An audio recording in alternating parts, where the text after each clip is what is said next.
Assalamualaikum and good evening to Dr. Syarwiti Muhammad Adnan. My name is Nur Mazumedi Muhammad Somik, matrix number S62601. Today I am going to present about Yunus Faiz and Dilan Berhad.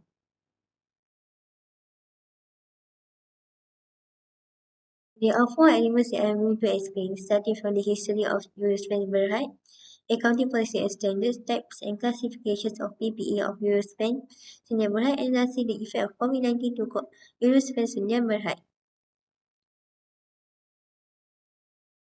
Firstly, a little history about this company.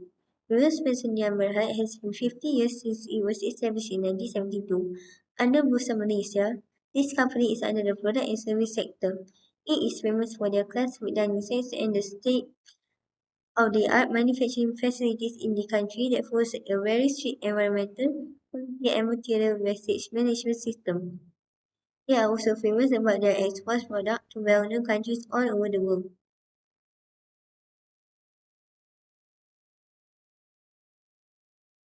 Let's move on to the accounting policy and standards related to Euro Passenger Right. According to MFRS 116, initial recognition. Firstly is initial recognition. All PPE are measured at cost less accumulated depreciation and less accumulated impairment. Next,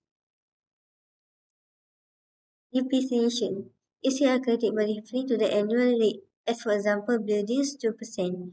Freehold land is not depreciated as it does not have useful life. We move on to capital work in progress, which states that an asset is not going to be depreciated until it is ready for the intended use.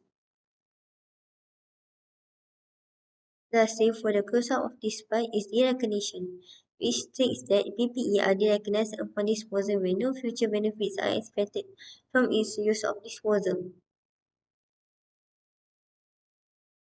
Now we are going to see the type and classification of PPE of use passenger Berhad. As we can see, there are 8 types of PPE for this company named as freehold leasehold buildings, plant machinery and factory equipment, furniture fittings, renovation and office equipment, motor vehicles, capital work in progress. The total PPE for year 2022 is 20,869,025. Next is the derecognition of PPE.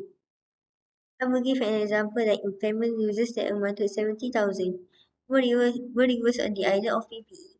Since there is no indication of impairment, we can see it here in the highlighted part of the PPE statement. Next, we are going to the main PPE of US Messenger Berhad is building with a percentage of 36.2%. The value is shown in the statement of financial position with the value of 7479482 and is used to generate revenues and profits such as headquarters and gallery. Last but not least, the impact of COVID-19 to the PPE of US Sdn Berhad. Based on the bar chart, my opinion is most of the PPE has declining value since the pandemic has hit Malaysia in 2019. This means people cannot go out anywhere to buy dining sets that are sold by the company. The amount has decreased because most of the company under product and services cannot promote their products and cannot perform their service effectively due to restrictions. The profit gain also has decreased compared to the year when there was no COVID-19 era. So then, thank you. I hope you enjoyed my presentation.